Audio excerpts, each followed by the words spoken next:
So welcome to the Mystic. Ashley, get us started.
So what is the mystic?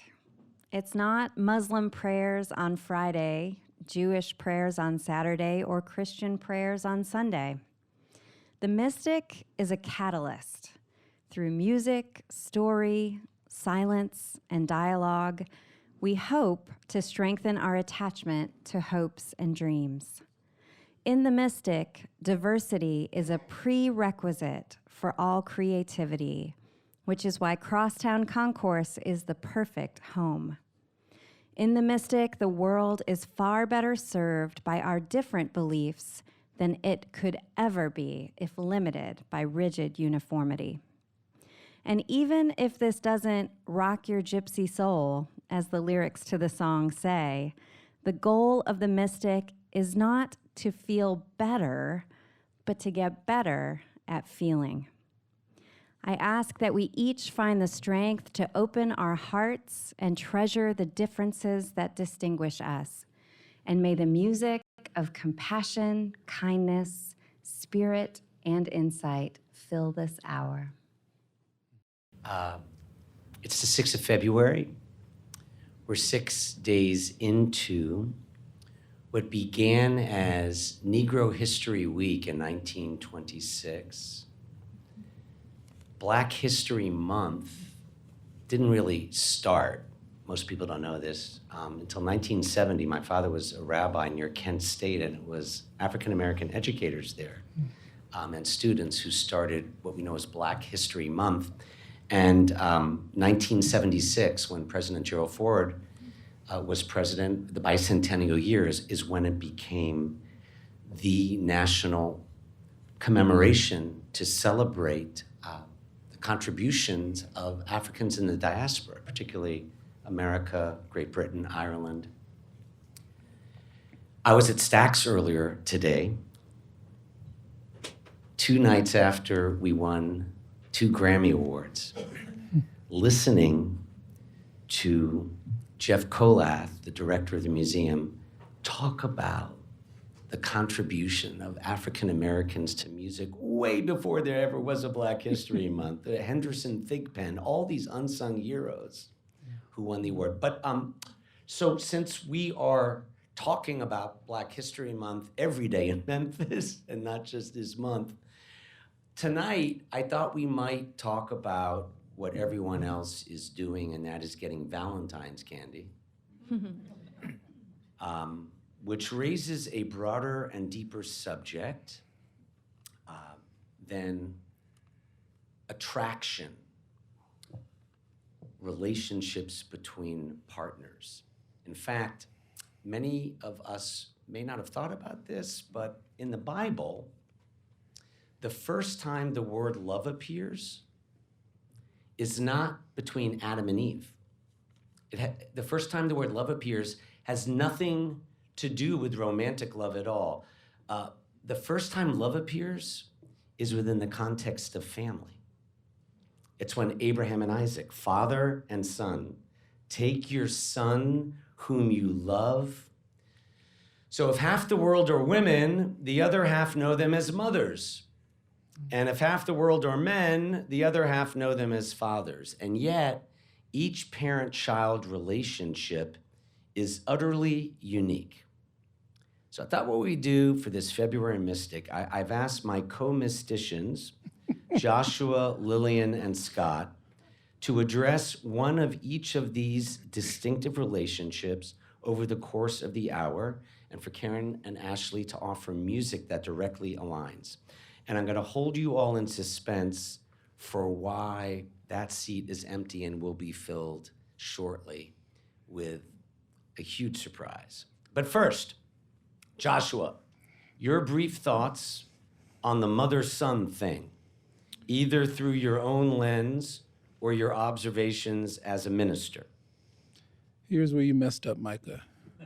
You said brief. You said brief. Yeah, Joshua don't do brief. At all. Brevity is not what I am known for. I'm the host, you got 2 minutes. Okay, 3. It's, as you said, Micah, these relationships are unique, right? And so the struggle is trying to say something that doesn't just fall into generalization. And so I start with myself because we believe that what's most particular can also be what's most universal. And so I am a mama's boy, if I must put a label on it, right? There's deep and abiding relationship between my mother and I. And I was reflecting on it and thinking about mother and son relationships and what it means, particularly as a Black man, to show up in the world. And it's the completeness of her love for me that gives me the courage to exist, right? That whatever I'm facing, there's the reality that my mother loves me. And particularly when, those mother relationships are complicated, but when they are at their best, I think that the completeness of a mother's love for their son in particular gives them courage to exist fully as who they are and who they ought to be. And it also opens up this reality, right, of the life-giving nature of motherhood, of mothering, I feel this mutual responsibility, right? My mother has a responsibility for me and I for her because she gave me life, right? And also I am the life that she gave. And so there's that responsibility of how we care for one another. And that responsibility shapes how I lead, how I live, how I minister, that love that we share makes so much of a difference. Hopefully I got a minute left because I got a second point. Because I'm a preacher, then I find myself thinking about Christ. And so there's a thing that our Eastern Orthodox and our Catholic friends do really well that us Protestants continue to fail to do, which is to remember Mary, right? And thinking about the concept that I was introduced to in seminary called the Theotokos, right? Of Mary as the bearer of God, right? That Mary and the title Mother of God means so much. And that if we take that seriously, then it means you can't know Christ unless you know Mary.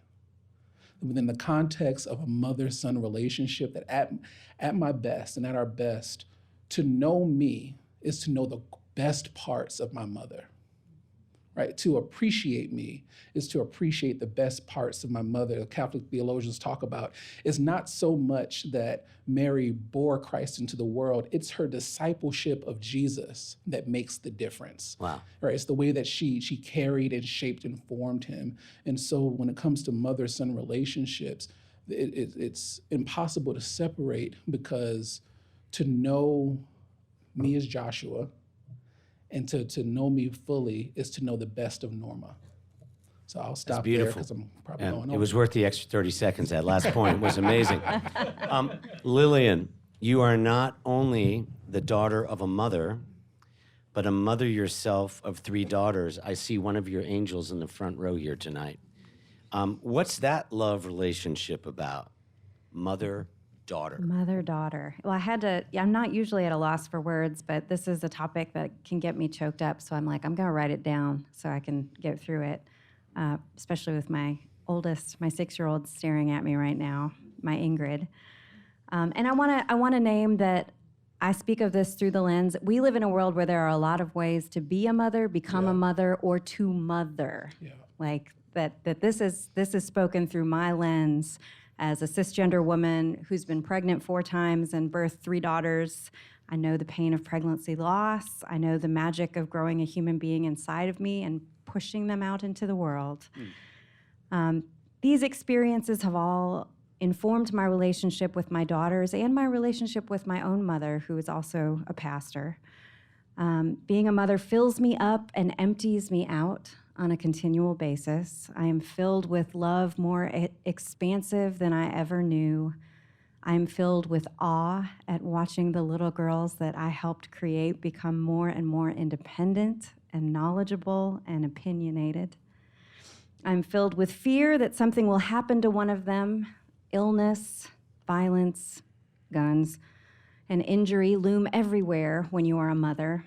I'm filled with hope that the people they become will be better, smarter, and kinder. From the moment I became pregnant for the first time, my thoughts were never mine alone. My girls invade my awareness all the time, and it's a welcome intrusion, even in the times when it isn't convenient. For about 5 years, I shared my physical body as a habitat and then as a source of food. And I'm only now starting to comprehend what that all involved. I've only started to now realize my body is kind of mine again. But sacrificing your body for another is kind of a Jesus-y thing, and I'm kind of starting to make that connection a little more now. Being a mom is a gift, an obligation, a moral compass that moves me outside of myself more often, a joy, a sacrifice, and the most exciting and entertaining part of my life. Wow. Bottle that. Amen. Since this is interfaith, we've talked about Jesus. I just want to clarify for the Jews out there, that is not Elijah's chair. We make that joke too. Tonight in this really great crowd in the green room at Crosstown Concourse, for those of you listening to this podcast or the radio, my childhood dear friend, more like a relative from Florida, a multimedia artist known for collage paintings and immersive installations exploring literature and social justice, is with us tonight from Costa Rica. His Gun Sense billboard, How Was School Today, earned him a 2018 award honoring the backbone of Miami's visual arts community.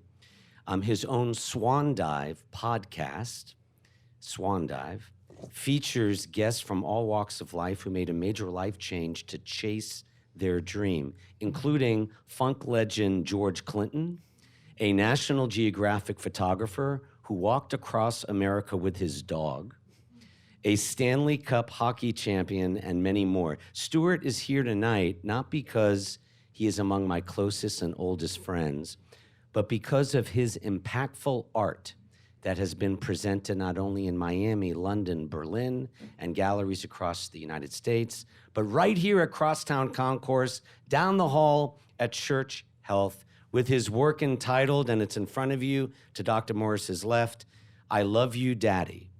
Now, I have to say, the stars are doubly aligned tonight with the presence in this crowd tonight of another distinguished guest and lifelong friend of mine and Stuart's, who was the Dr. Scott Morris of Long Island throughout the COVID-19 pandemic, well-known infectious disease physician Alan Bolbin. When we were younger, Alan won every student council election with his slogan, "If you want positive change, then put the bulb in." His last name's Bolbin. He never lost. But please give it up for this amazing artist, Stuart Sheldon.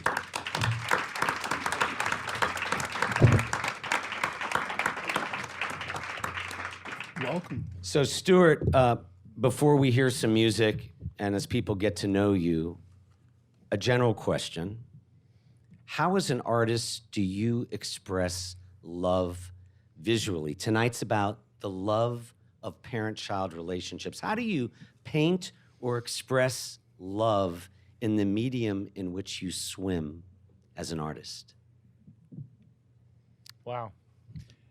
Well, first, I'd like to thank you, Scott and Micah, and each of you for having me. I'm deeply honored. I think that this venue is a very important, sacred place. And Yeah, we'll talk about Crosstown. Like, we from Memphis were like, oh, yeah, we're going to Crosstown Concourse. And you came in here and you said, wow. No, this is Outsiders this place help. is important. Every city planner, every architect, every educator should come here and learn what this is and how it works. And the grace here, the beauty here is it. I'm choked up about it. It's such an important place, and the fact that you're all here tonight is testament to that. But how do I creatively express love? I'm a self-taught artist, self-taught painter, and which means I have no idea what I'm doing.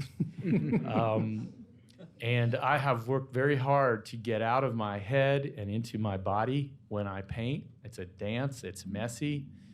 And when I have had those blessed moments to really lock into that zone of flow and it's happening, it's all love.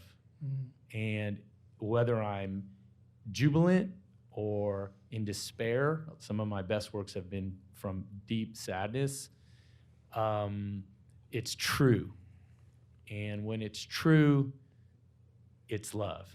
So it's just there's a beautiful African proverb I had on my website for many, many years. It says, if you can walk, you can dance. If you can talk, you can sing. And I think that we all can find that ability to express something. And when you do it in that manner, it is love. Beautiful. The African proverb again, if you repeat it. If you can walk, you can dance. If you can talk, you can sing. Karen Brown can sing. Ashley can play.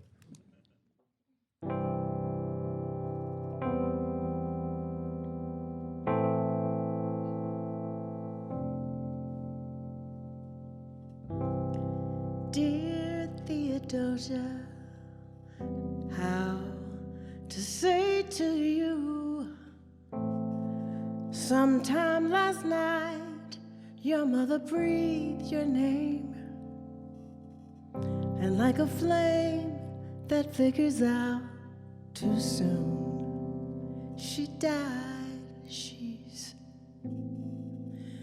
gone.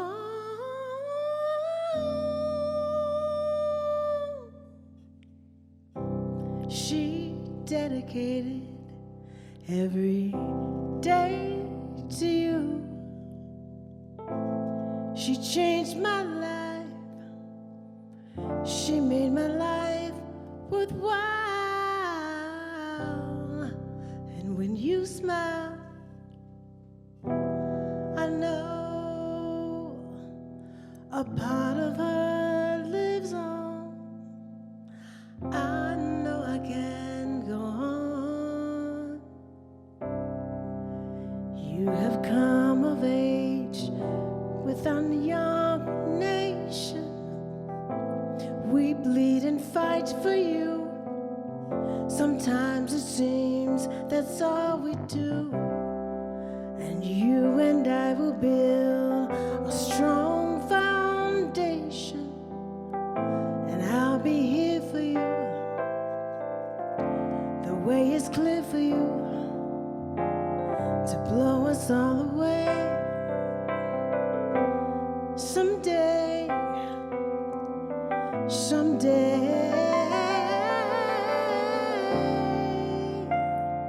blow us all away. Someday,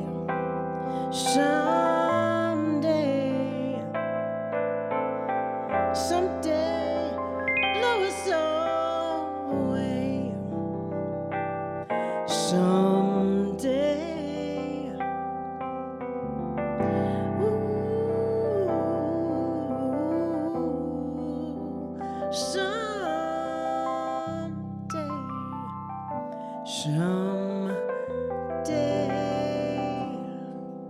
Someday.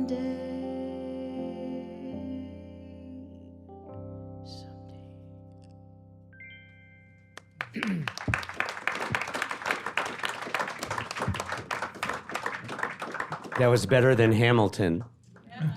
But it was such a beautiful song about parents and children. We've talked about mother and son, mother-daughter. We're going to build up to Stuart's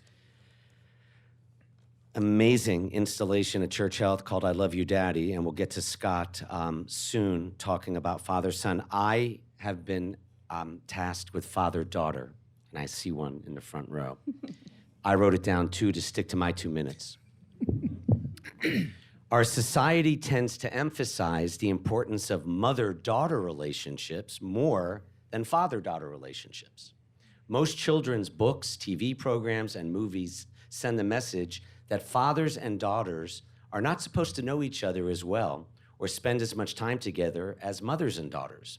And while mothers and daughters generally know each other better and spend more time together throughout their lives than fathers and daughters, too many daughters later in life regret not having gotten to know their father very well while he was still alive. The research shows that daughters raised by single fathers are just as well adjusted and as happy as daughters raised by single mothers. Research also suggests that the relationship girls had and have with their dads can affect their ability to sustain or maintain satisfying relationships, be effective parents, find fulfillment in life, and speak up for themselves. Speaking personally, the father-daughter relationship is one of the most precious and unique connections that exist. No other love in the world is like the love of a father for his little girl. Like Hugh Jackman said, when I come home, my daughter will run to the door and give me a big hug, and everything that's happened that day just melts away. Or as another philosopher put it, there's something like a line of gold thread running through a dad's words when he talks to his daughter, and gradually over the years, that thread gets to be long enough for you to pick it up in your hands and weave it into a cloth that feels like love itself. The card that my own daughters can no doubt relate to reads, I smile because you're my father. I laugh because there's nothing you can do about it. My daughters are my heart. Scott, father, son. I thought that was the name of the painting, but it's really I Love You, Daddy, which we'll talk about. But will you talk more about father, son? Well, so I was, when I was born, my father was 22 years old. As I grew up, my father literally went not just to every game I ever had, but every practice. And I played 3 sports, baseball, football, basketball. I mean, he was always there. And then when I turned 16, of course, he bought me a car.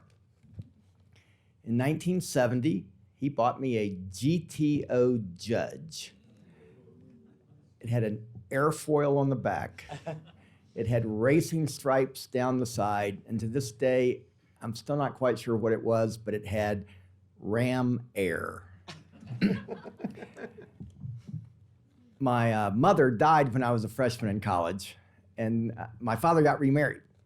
And then I ended up going to school in London my junior year, at which point I now have 2 stepbrothers, and the oldest of those 2, John, my father gave my Judge to. And he wrecked it.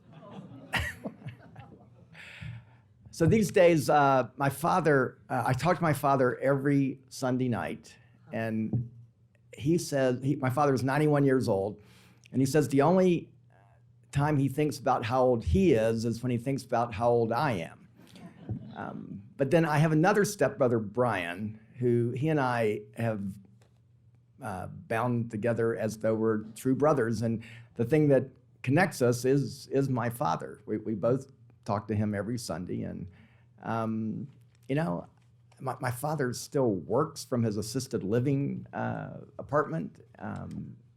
Maybe the apple doesn't fall far from the tree there, but I don't know. That's the story of my father, and maybe there's something in there. There's a lot in there.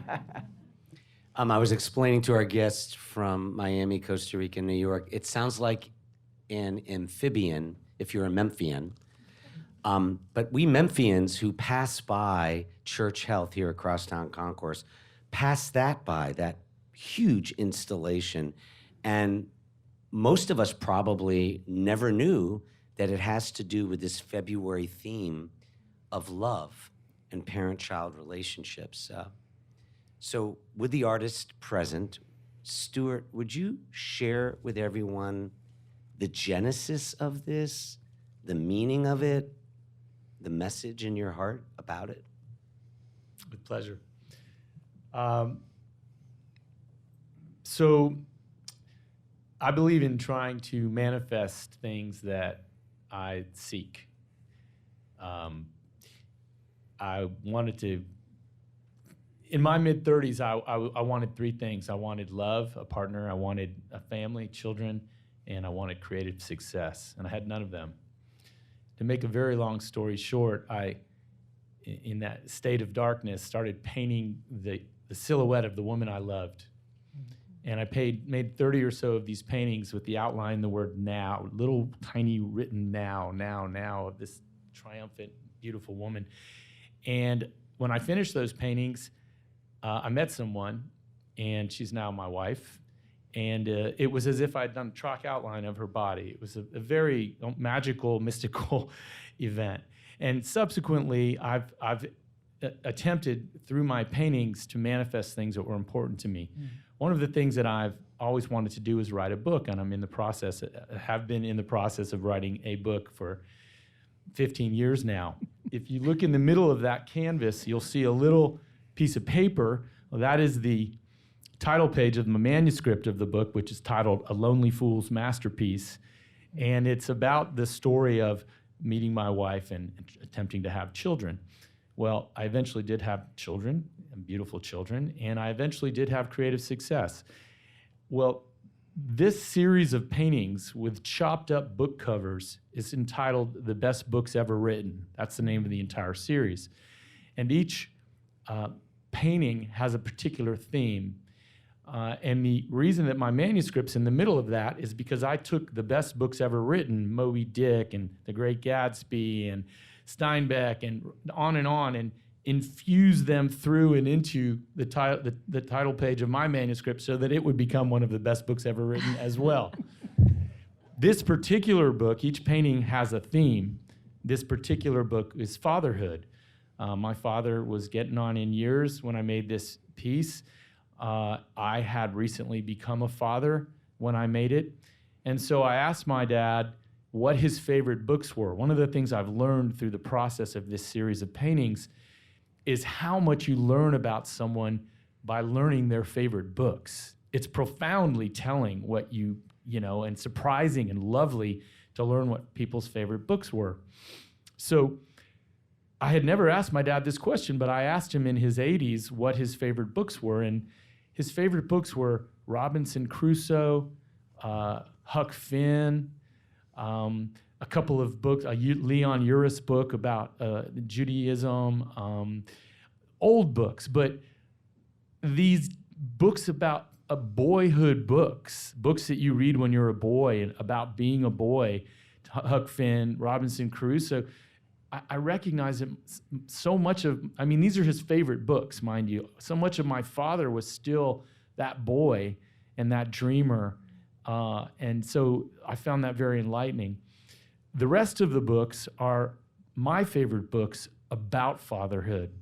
As I was trying to make my way with two young children, I wanted to represent that. And again, love, of course, is ever present in all of it. And so these paintings are what I call pathways, and what I've recently come is I'm making one currently, sort of an ecstatic dance where the trails just kind of go where they go and they move at where they move in the moment. And so this piece is just about the sanctity of fatherhood, the beauty of it, and the many trails it takes us on. And I would like to state, Scott, that I would like to donate this painting to Church Health for in perpetuity, for your generosity.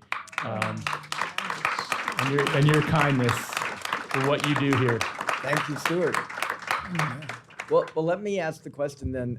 You know, where the painting sits is in the area where almost all of the children who are seen by the doctor or by the dentist at Church Health, they will all pass by the painting. So, I mean, what do you want them to get from it? Joy, lightness. I left the United States 6 years ago. I live in a remote part of a beautiful part of Costa Rica, near the sea. I see the sea and hear it every day, and so I'm out of the mainstream of sort of dense U.S. life, and I'm really leaning into wellness and joy in my day-to-day existence. And I say that because I feel and I fear that the children in the United States are sort of anxious and riddled with negative stimulation on a daily basis, psychologically, visually. And I hope this is a reprieve. I hope this is playful. I hope that it piques their curiosity, and the bright colors make them happy. And I just hope it brings joy to their lives. I wanted to return us, if it's okay, to what Reverend Joshua next to you brought up, because he talked about Mother, Son, and Mother Mary. By the way, I was probably the last person to learn this. You know the song Let It Be? Everyone thinks, when I think of times of trouble, Mother Mary comes to me. His mother died when he was a teenager. Her name was Mary. Oh, really? Most people, it's about that primal relationship, and most people think it had to do with the mother of Jesus. But if you had to paint, I love my mommy, not I love my daddy, would it just be different books? Wow, Mike is a good question asker. And by the way, I loved your commentary. It's magnificent. Well, I too am a mama's boy, and my mother is my everything. She's still alive and well, and my father subsequently died. But what would I paint for my mother? It's so big. It's so big. I know she's your Shiro. I know her. Yeah, she is. I don't know what it would be, because I haven't. It's too much to just sort of say off the top of my head. But boy, there would be a lot of gratitude in it. And the color that's coming into me is a blue, and I don't know what happens next, but that's what, Well, thank you for giving that painting. All the children will see joy and wonder. And I think we have a song that hopefully all children know. Parents are the me in this, right? Is that what we're doing? Yes.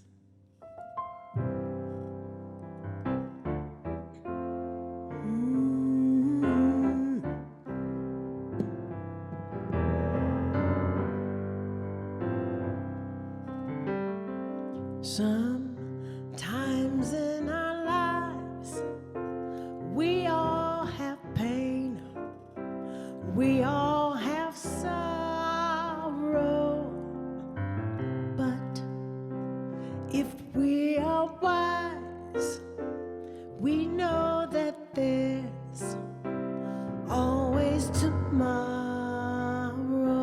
Lean on me when you're not strong, and I'll be your friend. I'll help you carry on, for it won't be long till I'm gonna need somebody to lean on. Please swallow your pride. If I have things you need to borrow, for no one can feel those of your needs that you won't let show. You just call on me, brother, when you need a hand. We all need somebody to lean on. So that's the first time in 5 years where the musician actually was teaching us, because this is about parent-child relationships. Ingrid and the other children out there, your parents are always there for you, whether you're well or not. They're there when you sing off the charts like this woman does, or when you cough. Yes, let's hear it. All right, thank you, kid. This is the fun part. Brother Stu, you said you're the type of artist like you do it as you go. What's that called? A self-made creative? What did you use that, the way you describe yourself? Self-taught. Self-taught. So the mystic is, we're basically that too. We don't know what we're doing.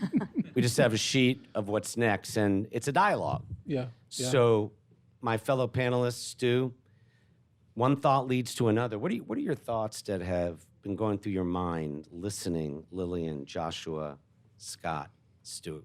We have time. Look, I thought Joshua's words were pretty profound. And can you just speak more about your relationship with your mother and how you were tying that to Mary? Oh, goodness.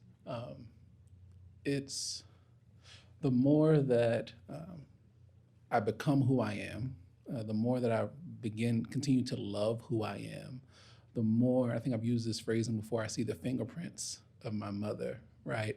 That whenever I begin to fall into how great I am, I realize the only reason I am that way is because Norma happens to be my mother. And I'm able to tap into that gratitude, right, that you're talking about, that it's this overwhelming sense of, I get to be who I am because God chose to make her the one who I came through. And if we scale that to Christ, to consideration of Christ, that Christ gets to be who he is because God chose Mary to be the one who he came through, then you can't discount, right, all of who Mary is. And so all that's wrapped up to me. I think it helped that I started in Catholic school, which was also Mom's decision. Thanks, Mom.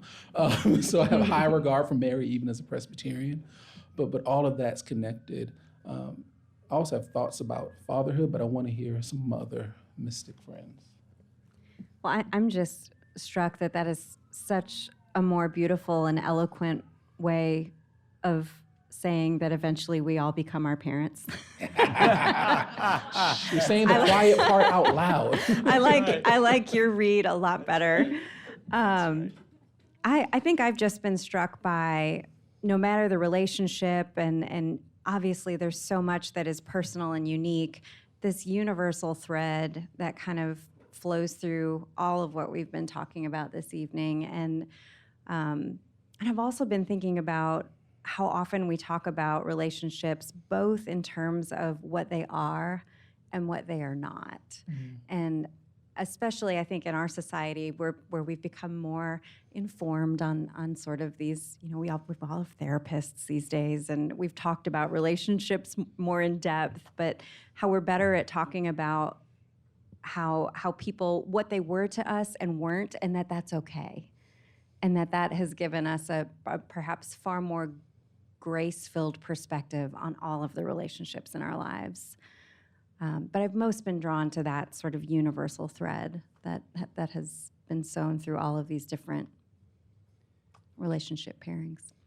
I think what I love about our group is it's the big God. It's not God is a father. God is, in Hebrew, by the way, in the Jewish tradition, God has 70 names. God is called a mother, the womb. Our Father who art in heaven comes from the phrase Avinu Shebashamayim.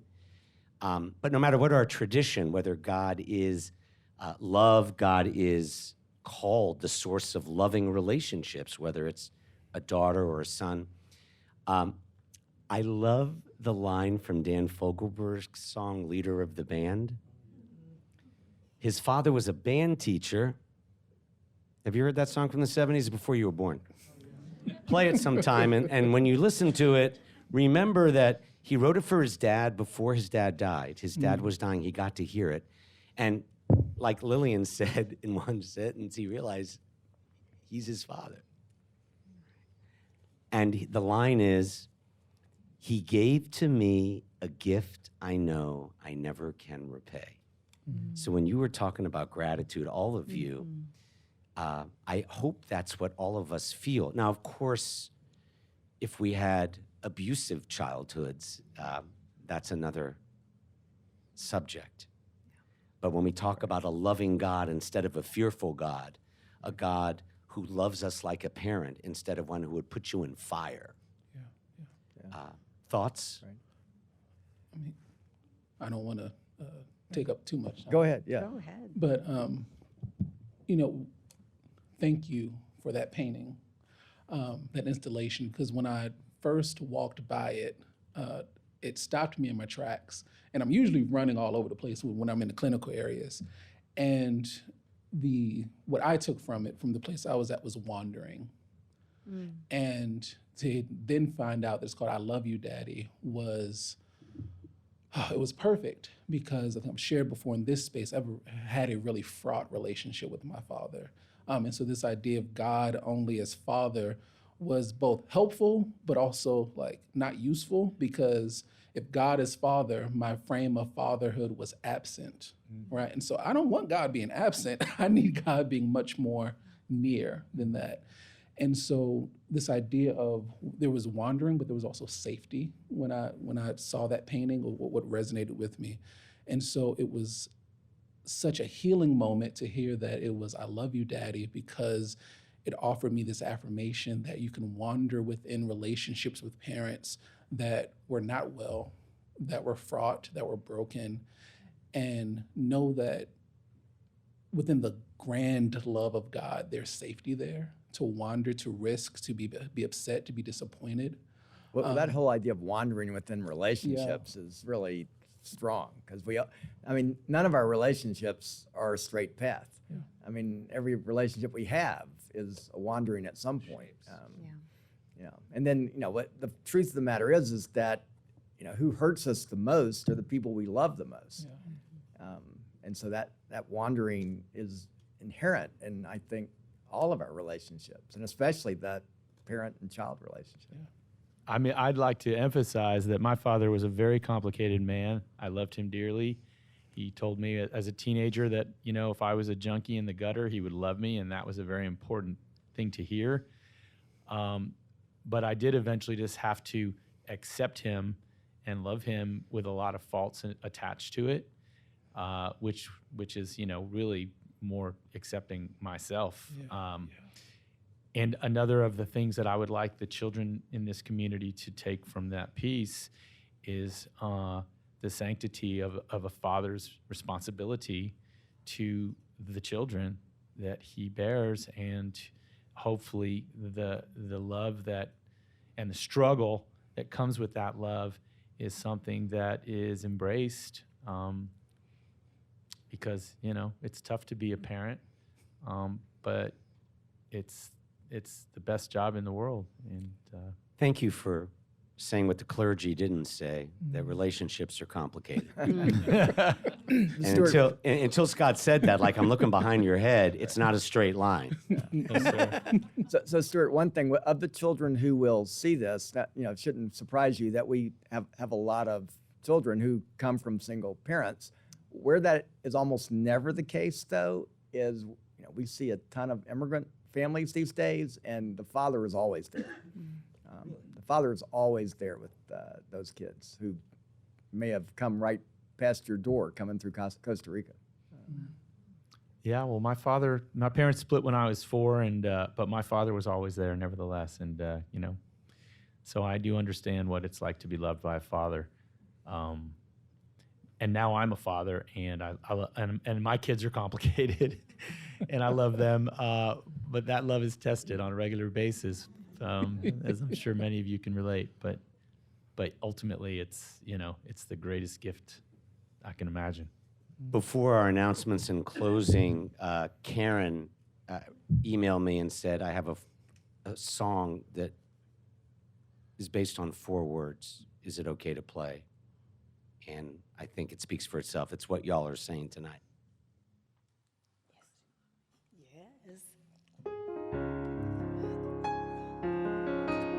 I'm going to get through this one.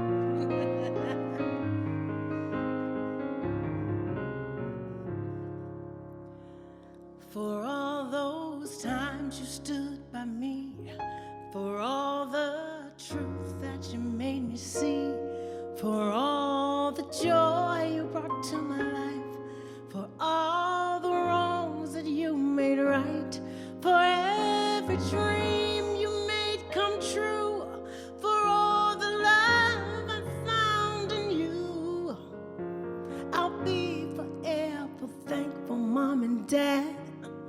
You're the one who held me up. You never let me fall. You're the one who saw me through it all. You were my strength when I was weak. You were my voice when I couldn't speak. You were my eyes when I couldn't see. You saw the best there was in me, lifted me up when I couldn't reach. You gave me faith that you believed. I'm everything I am because you love me. You were my strength when I was weak. You were my voice when I couldn't speak. You were my eyes when I couldn't see. You saw the best there was in me, lifted me up when I couldn't reach. You gave me faith 'cause you believed.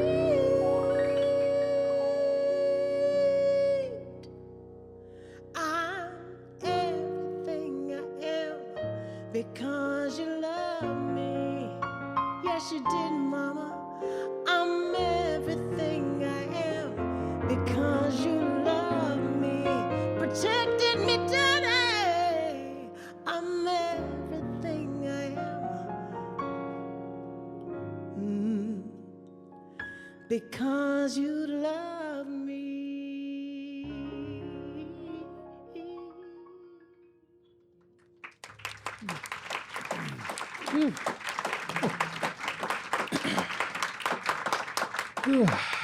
Now I done went and got all choked up.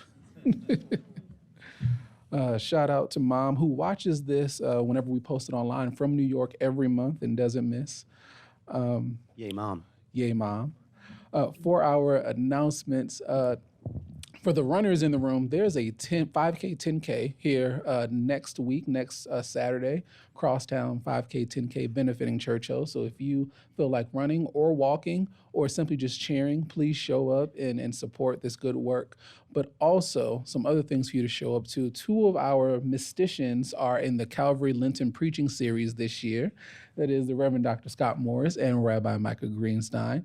And so you can hear Dr. Morris on February 23rd, that Friday at 12, and then Rabbi Greenstein will be on February 28th, both at 12 noon, and a talkback session at 6 p.m. So we pray that you will join us there.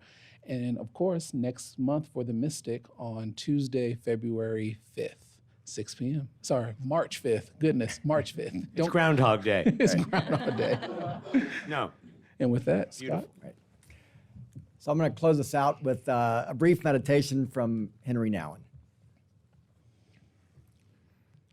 During our short lives, the question that guides much of our behavior is, who are we? Although we may seldom pose that question in a formal way, we live it very concretely in our day-to-day decisions.